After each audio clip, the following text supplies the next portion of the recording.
Saturday the 22nd of June, 2024. First reading. Reading from the second book of Maccabees. Eleazar, one of the foremost teachers of the law, a man already advanced in years and of most noble appearance, was being forced to open his mouth wide to swallow pig's flesh. Those in charge of the impious banquet, because of their long-standing friendship with him, took him aside and privately urged him to have meat brought of a kind he could properly use, prepared by himself, and only pretend to eat the portions of sacrificial meat as prescribed by the king. Such pretence, he said, does not square with our time of life. Many young people would suppose that Eleazar at the age of 90 had conformed to the foreigners' way of life, and because I had played this part for the sake of a paltry brief spell of life might themselves be led astray on my account, I should only bring defilement and disgrace on my old age. Even though for the moment I avoid execution by man, I can never, living or dead, elude the grasp of the Almighty. Therefore, if I am man enough to quit this life here and now, I shall prove myself worthy of my old age, and I shall have left the young a noble example of how to make a good death,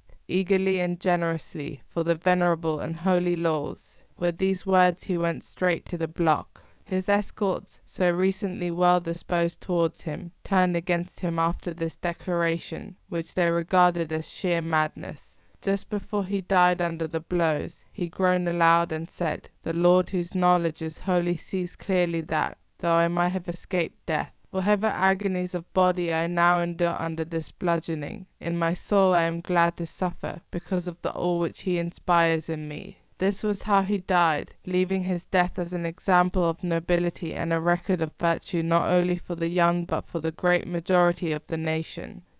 Responsorial Psalm. Father, into your hands I commend my spirit. In you, O Lord, I take refuge. Let me never be put to shame. In your justice, set me free. Into your hands I commend my spirit. It is you who will redeem me, Lord. Father, into your hands I commend my spirit. You who have seen my affliction, and taken heed of my soul's distress, have not handed me over to the enemy, but set my feet at large. Father, into your hands I commend my spirit. But as for me, I trust in you, Lord. I say, you are my God. My life is in your hands. Deliver me from the hands of those who hate me. Father, into your hands I commend my spirit. Let your face shine on your servant. Save me in your love. Be strong, let your heart take courage, all who hope in the Lord. Father, into your hands I commend my spirit. Gospel acclamation. Alleluia, alleluia. Happy the man who stands firm when trials come. He has proved himself, and will win the crown of life. Alleluia. Gospel. Reading from the book of Matthew.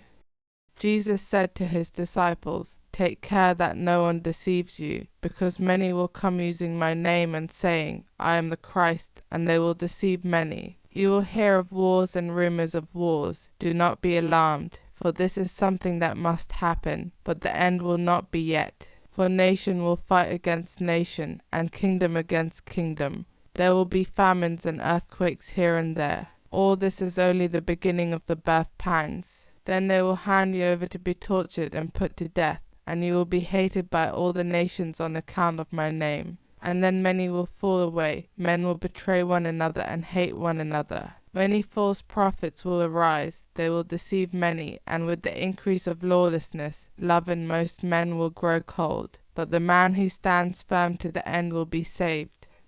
Gospel of the Lord.